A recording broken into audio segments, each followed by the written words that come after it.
This is Business Decoded Podcast with Ronnie Spellman. An informal chats with top business moguls as they share their stories of failure and success in a fun and relaxed way. Get entertained, educated, and unlock the secrets to success. Welcome to the Business Decoded Podcast with Ronnie Spellman. I'm here with Grant Moise. Grant, you are the CEO of the Dallas News Corporation. It's good to be here. Oh, it's so good to have you here, Ronnie. Thanks for having me. I appreciate it. We're in your building in downtown Dallas. I understand there's an incredible amount of history in this building, which used to be a library. This was the Dallas Public Library, and it's fun for us. Some of our older employees will tell me that they remember their parents bringing them here as kids. And what is now our newsroom was once where they would have the kids section. They just sit there reading books. So if you don't love to read, you're in the wrong building. But if you love to read, you're in the right building. And I was traveling not very long ago and went into a library, and I was looking for the Dewey Decimal System, right? And so much as where's the microfilm? Where's the microfiche? Yeah. And a lot of research using the microfiche back in the day, a long time ago. Now you go to the internet to find almost anything. No doubt. I know we'll talk about this later, but the internet, as I mentioned, can be a little tricky. Harder to find whether the information is accurate or not, but we'll come back to that. So the organization has been around for many, many years, more than a century. Tell me a little about the organization, how you're structured, and your 140-year anniversary.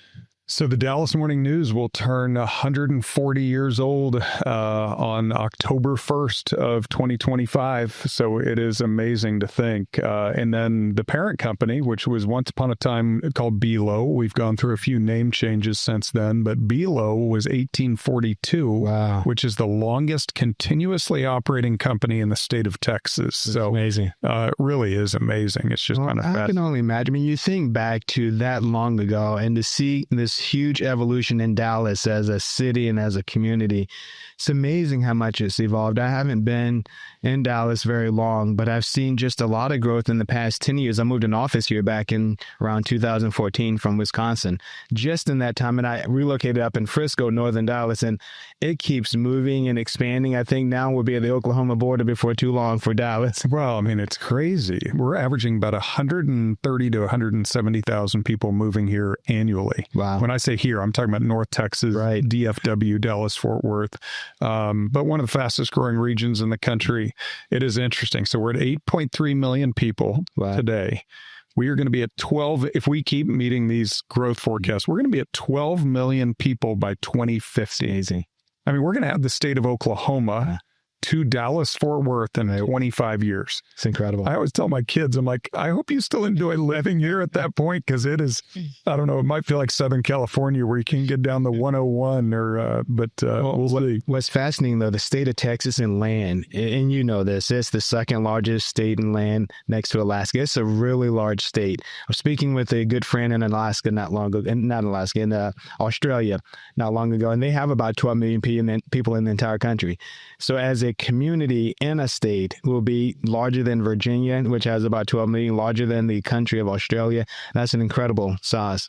It's incredible. You know, it's interesting. Part of, we're going to go all over, I'm sure, here over the next 30 minutes, but as journalists, part of what we're really focused on is what is it going to feel? How will it feel to live here when we get to 12? Right. When we're at 8 now, because you want to enjoy where you are. You want to be able to commute from point A to point B in a reasonable amount of time. And so we're spending a lot of time right now thinking about, we're launching a whole new initiative called the Future of North Texas. Okay. Because we just want to help people understand, what do we need to keep an eye on so it still keeps, because as you said, you moved here in 2019, but it's very easy to live here right now, but we want it to be easy to live there, in 2050 as well. So we're trying to be proactive. What does that series look like?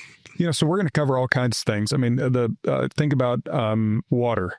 Right. Do we have enough water? We're thinking about transportation infrastructure. Okay. Is the highway system going to be able to handle it? I kind of joked about sitting in Southern California on the 101, but my brother lived in Southern California for a decade, and it was frustrating, right? People are too stressed out trying to get from 10-mile distance in Southern California could take you 2 hours. A 10-mile distance here, you can usually get 10 miles in a reasonable amount of time. So we're looking at natural resources. We're looking at transportation.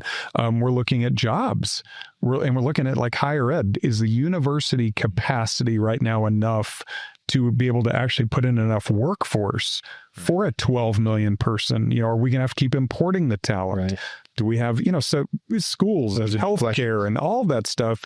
You kind of got to think about the fundamentals, but you realize the building blocks of a community are really public safety and health and education and transportation and energy. So we're going to focus on those. Having lived across the country, the transportation system, the bones of it, the structure of it seems really, really good. Again, I was impressed at how people move and how easy it is. And so I've been impressed with that. And people can drive fast sometimes. But the 101, I lived in Southern California. It is definitely busy. I don't know how familiar you are with that community, but I had a drive commute from Irvine to Pacoima, San Fernando Valley. On the drive, there was about an hour and 15 minutes, which was long, but reasonable. Coming back in the evening, I left 3 o'clock, 4 o'clock, 5 o'clock, 6 o'clock, 7 o'clock. It took me 3 hours to make that drive. It's just, those are tough. Well, your quality of life goes down, right? And that's why people moved here, because they want quality of life. But if we lose it, there goes kind of the competitive advantage of why you want to move here. So now, how long of a series is that? So this is going to be, we're committed to it for a minimum of 2 years. Okay. And so no, this is going to be kind of a constant kind of area of, it's just going to be a content area for us that we're going to focus on for a couple of years. That's pretty amazing. How did you get into the newspaper business? Oh my gosh. I was one of these unique kids, Ronnie, that at age 15, I started interning at a TV station. I grew up in Albuquerque, New Mexico. Wow. And back then, you could get your driver's license at 15.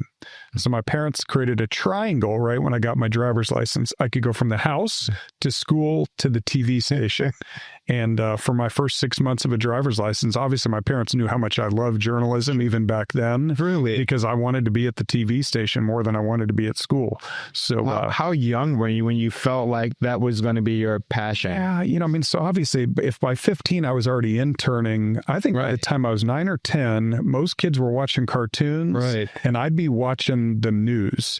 And it made my parents a little nervous. But, I just remember watching, Dan Rather, Peter Jennings, Tom Brokaw, it was obviously kind of my high school years, college years, just admired. But I was infatuated with the news. I don't know why, but it was just an early passion. And so I feel fortunate to be able to have a career doing what I love. I blame my grandmother, because whenever I was at her home in the evenings, it went from watching cartoons. She would always turn into the nightly news.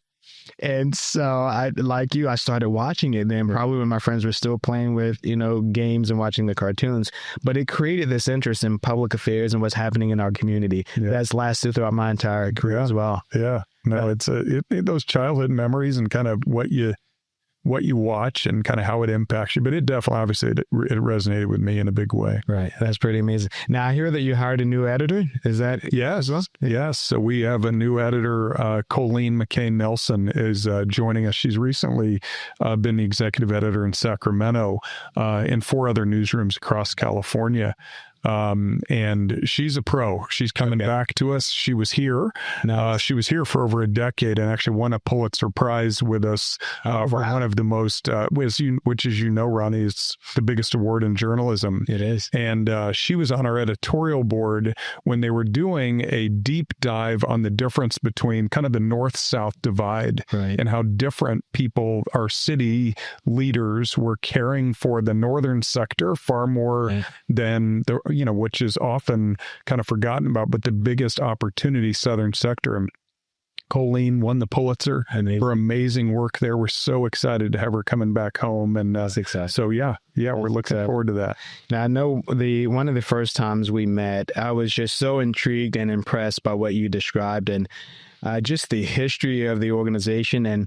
And you discussed briefly COVID and how you tried to make sure that the team was kept intact and you managed your way through. Can you tell us more, whatever you can share with that? It was amazing to hear you tell the story, how you kept your newsroom together and you reinvested in the newspaper, even though you knew it was going to be a tough time. But I spent most of my career in the private sector business, and to see a company with those kinds of values and the ability and interest in standing behind its employees is amazing. Yeah, what's interesting is, so COVID... Podcasts are so popular, even monkeys are doing it. 75% of Americans listen to podcasts monthly. That's 210 million people in the United States alone. And yes, podcasts are profitable.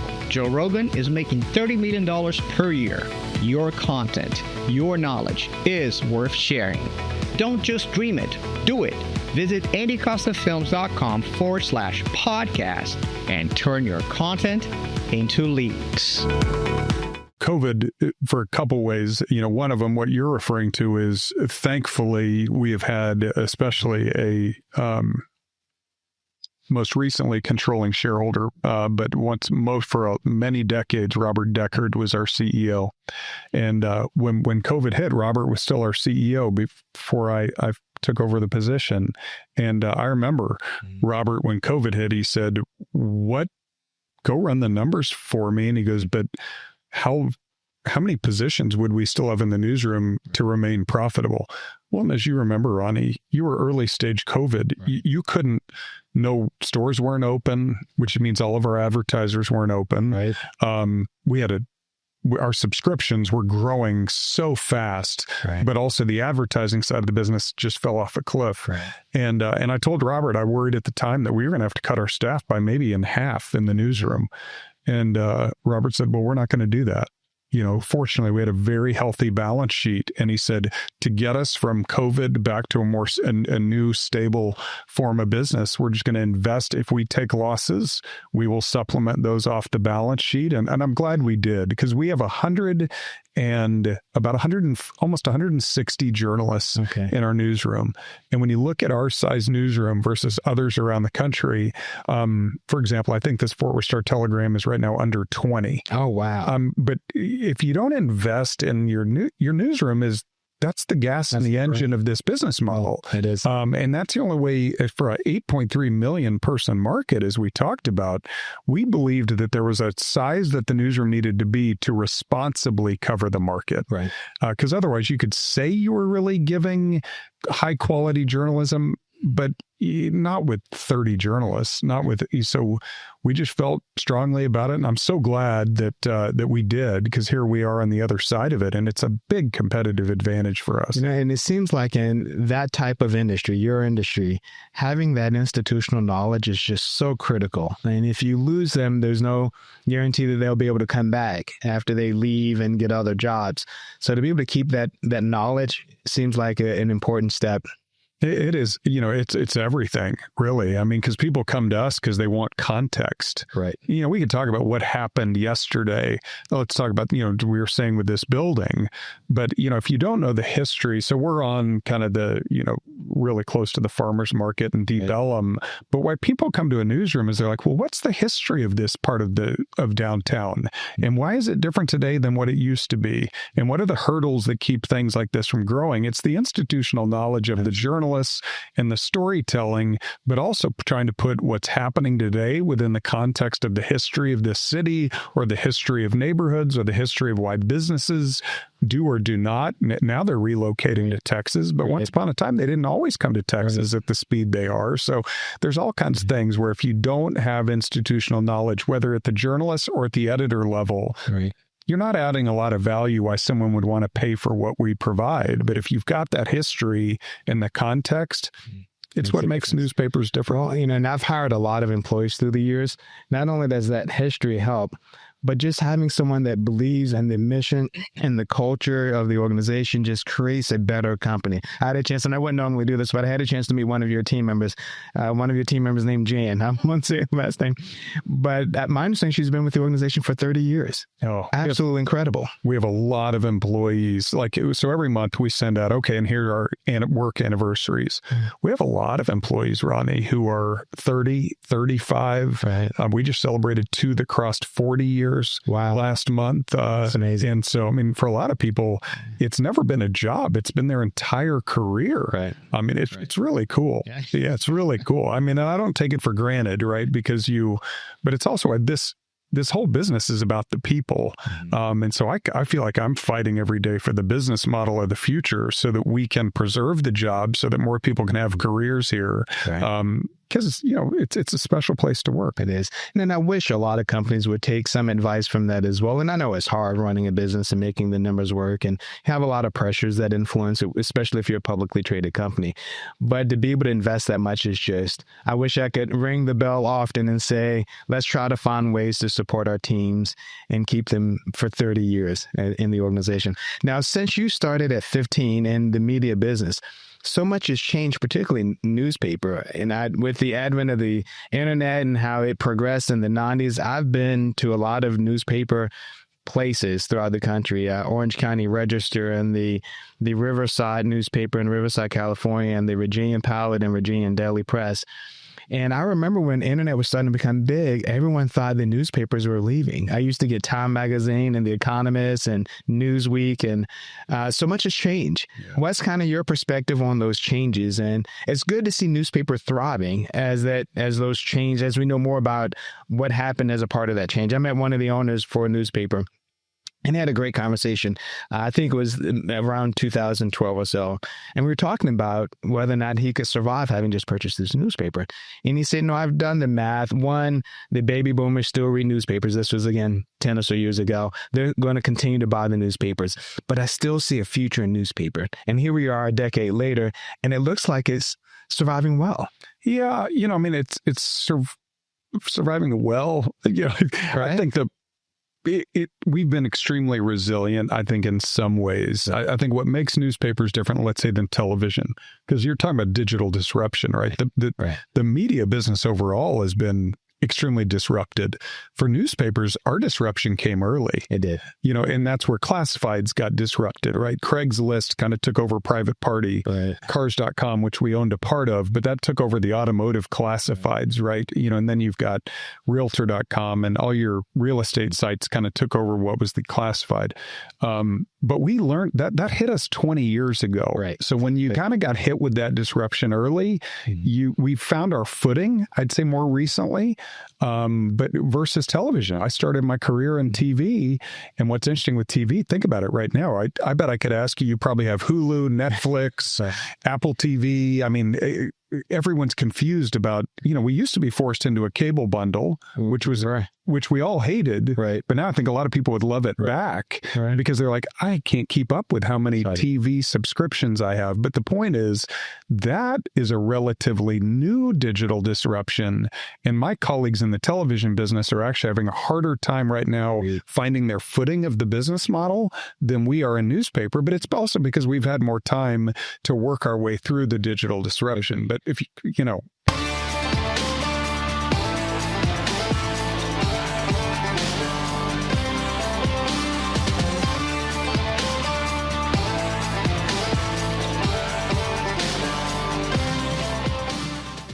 talk about AI later because we are definitely on the cusp of a whole new disruption. I like to remind my daughter now, when I was her age, when I was younger, we had 3 channels. And then so we had ABC, NBC, and CBS. We didn't have cable yet. Yeah, even Fox hadn't even really come on the scene. I remember. I was really, and at I think it was 11 o'clock, the television would go off. There was nothing after about 11 o'clock at night. You see the color symbols will go on and the planes fly by, and that was it. But no, they've gone through a couple of evolutions, but I think this one is a bigger deal in many ways than cable coming. That is disrupting because it seems like it's diffusing and dispersing a lot of the viewers to so many different channels. And I was looking for a movie the other day, and I had to go through all the apps to figure out which one it was on.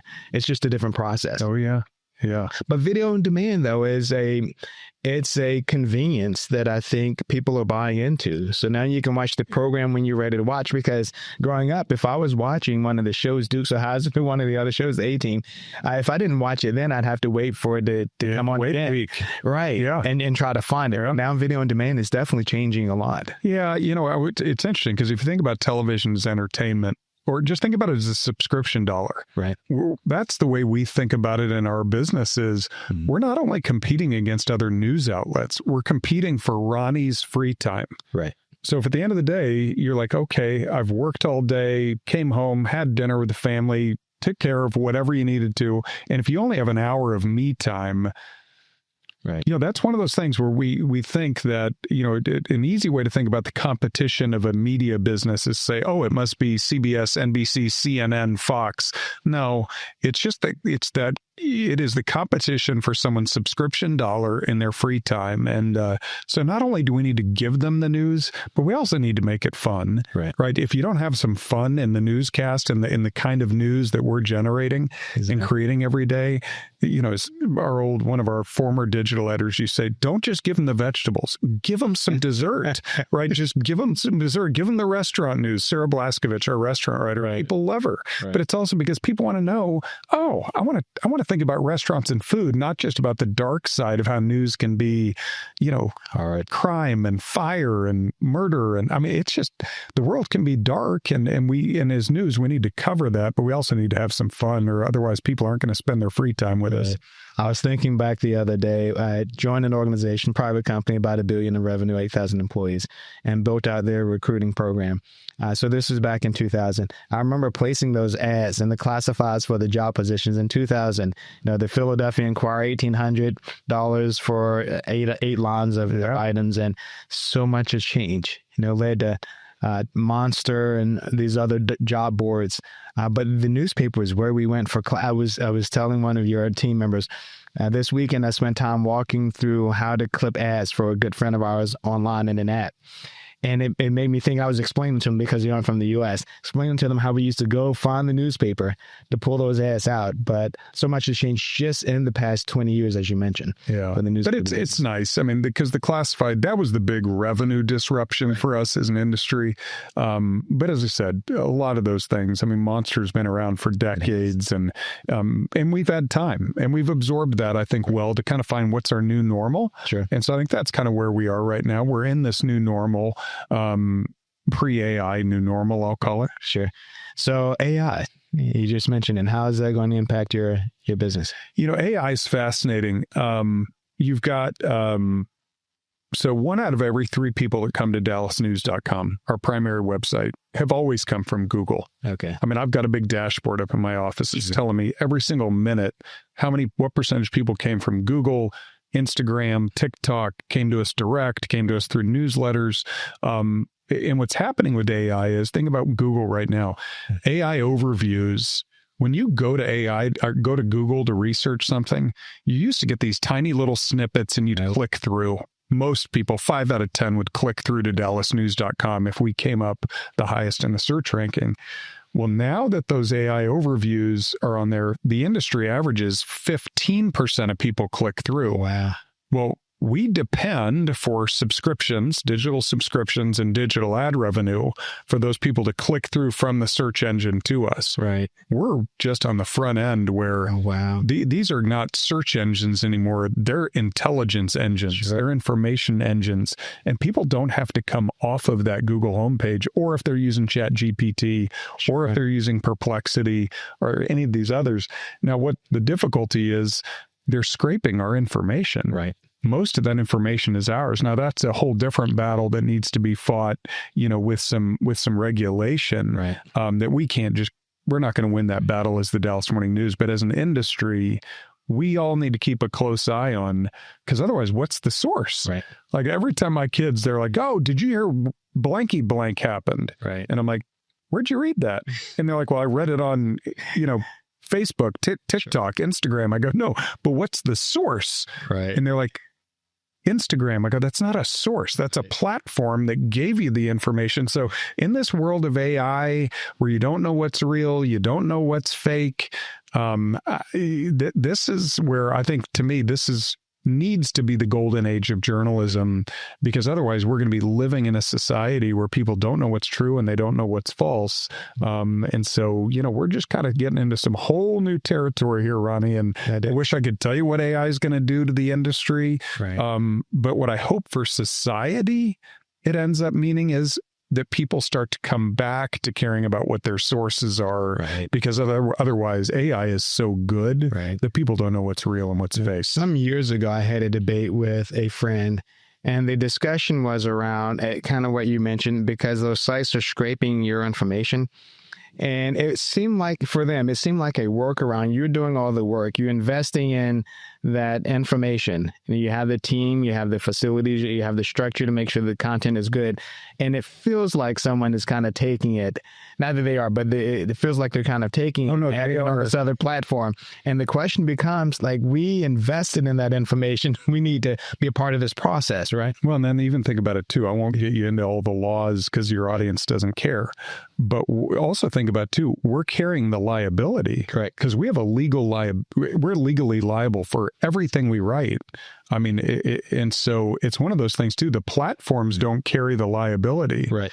Yet we do. Right. So we got a lot that we need to solve, and it's starting to be solved in other countries. From a legislation standpoint, they're doing it through very smart regulation in countries like France, in countries like Australia, Canada, and so I hope it gets here in the United States, because ultimately, not only do you want to know what you read is true, but we have to have a financial model so that we can continue to support the 160 journalists downstairs and the legal work that we do ahead of publishing to make sure that people know that it's true and it's factual and that we are playing within the rules. But I don't know. It's all right. We're on the cusp of something completely different, and see how it goes. Sounds like you have a program where you're discussing exactly that, influence versus inform. What's kind of your game plan on educating people so they can understand the difference? Yeah, I mean, I think we've got a whole program that we put under kind of the theme of media literacy. And I'll go back to what I was just saying about my kids. I mean, it's interesting. One of the greatest blessings of this job is I go speak at universities all the time. Nice. And if I'm speaking to a journalism class and I say, tell me your favorite sources, I'll get true journalism sources. Oh, Wall Street Journal or Barron's or, CNN or Fox or whatever but they've got sources. But when I'm speaking to a general studies class and I ask them what their favorite sources of news are, I hear YouTube, I hear Instagram, I hear TikTok, and I really do have to go back and teach and say, well, hang on. They're not sources. They didn't originate any content. Someone else, the source is the organization and the person who originated it. But it's interesting. And then people are like, well, okay, but why does that matter? Well, think about, and that's why when you're talking about education, we really do see this as like civics isn't really taught anymore. Right. When you and I were growing up, almost everybody had to take civics. Well, right now we're also feeling like we're trying to reteach the fundamentals of news and information, because it's like and I always tell the kids too, I'm like, well, did your professor assign you a textbook? Mm-hmm. Well, yes. I said, do you think they spent a lot of time determining what that source of your textbook was that was going to teach you the history of Mesopotamia? I mean, whatever course you're taking. Right. And they're like, oh, okay. And I said, you're feeding your brain with news and information every day, but if you don't care what the source is, how do you know that your intelligence is factual? How do you know that your knowledge, and then you want to go to the cocktail party or at the bar on Friday night and sound so smart to your friends or to some woman or man you want to impress? And I just said, look, the sources matter. It's what you're feeding your brain with. It's no different than the food you're putting in your body. Right. If it's healthy, you've got a healthy body. Absolutely. The news and information you're reading and consuming every day is also really shaping your brain and your mental health. And so we're trying to we're teaching that to where we are taking this into schools. We're speaking at it if I go to like the Rotary Club, I'm preaching to the choir because I'm like, I know all these young people really. So we're really focused primarily on trying to find, going out speaking to high schools, speaking at universities, and I'm going to be speaking at the University of Dallas. I know here in the next few weeks, but it's just trying to help people, because a lot of kids are like, oh, I hadn't thought about that. Yeah. What do you mean? What are my sources? And I hear that all the time because they grew up with the social media. So for them, and I've questioned my daughter on as well, kind of the same thing. Does it matter what the original source is? And her perspective, I think, is what she hears from her friends is no, they just read what they read and that's it. So this and they take it for what it is. You'll get a kick out of this. So one of the other gifts of this job is I get to do commencement speeches. Yes. And so I was given the commencement speech at SMU a few years ago. And I love this speech because my mom used to always have this saying. She'd go, well, show me your friends and I'll show you your future. Oh, wow. I mean, anytime we were hanging out with people, she was like, I don't know. I mean, but it was, right. Hey, show me your friends and I'll show you your future. And so I started the commencement speech on there, and I love to do that because they're like, oh yeah, my parents have kind of been telling me that when I hang out with these great kids, I really am on the right path, and you hang out with the wrong people and they start taking you down the wrong path. But I also say, okay, but then show me your sources and I'll show you your future. Interesting. Because what you're feeding your mind with, and it's something I worry about. And I've got 3 teenagers, and I'm just like, ooh, right. But to your point, our kids don't know. They grew up in social media they're spending more time on social media than they are consuming news outside of social media. So they don't really know what a source is. You mentioned the 3 broadcast networks. They're like, I don't know what a broadcast network is. I don't know what you're talking about. So we got a lot of educating to do, Ronnie. Sure. I know we're near the end of our program here, but when you look at the balance between the print side of the business, traditional print, and your online side, how does that look from a business perspective? You have subscribers on both sides. Mm-hmm. What does the model look like today? It's interesting. There's some newspaper models or print publication, traditional print publication, that have now offered a lot of their content, maybe some limited content online free, and then for additional services or longer articles, they might have a subscription. But so many of the different media companies are a little different in how they approach that equation. Yeah, we've got a very distinct philosophy. Our philosophy is, you mentioned it with the baby boomers. I really do think our print product, printing 7 days a week, probably has another 8 to 10 years in it. But that product is going to literally die off with a generation. Right. But it's funny because that generation also, every time we go out and we survey them, they're basically saying, you are not replacing my print newspaper with an iPad, with a phone. I'm not reading it that way. So you're either going to have me in this format or you're not going to have me at all. And so they're committed to the print format, which I appreciate. So we want to extend the runway of that print product while also investing aggressively into the digital future. Right. We know where it's going. Right. We know where people under the age of really 45, 50 want to read us. It's not in print. Right. So we are, but at the same time, we see the print product as a gift. It's highly profitable for us. So it's giving us enough profit to go reinvest on the digital side. Well, I tell you this at the end on it, that I was really inspired. I read an article, it's been months now, about Barnes & Noble, and they're starting to add more stores. They're seeing that people want a printed book product. Now, a lot of people are still reading their books online, and I was amazed by it. I was delighted to hear that they're starting to add more stores because people want that social engagement as a part of the process of reading books now. Yeah, no, it's a community spot, right? And a lot of them are opening those. They got the little Barnes and Noble coffee shops in there because people want a place to go see their friends and read. And so we might make a major comeback. Hey, it'll come back. Who knows? I'm not holding my breath. It's not the business model we're relying on. I can tell you that. Grant, thank you for joining me. It's quite a pleasure. I appreciate you taking the time to be a part of our program and to share your insight on not only just your business, but your insight on our community with other listeners. Yeah, happy to be here. Thank you for having me. I appreciate it. Thank you for joining us on Business Decoded with Ronnie Spellman. Thank you for listening to Business Decoded Podcast with Ronnie Spellman. Please be sure to subscribe and share, and stay tuned for more incredible Business Decoded episodes.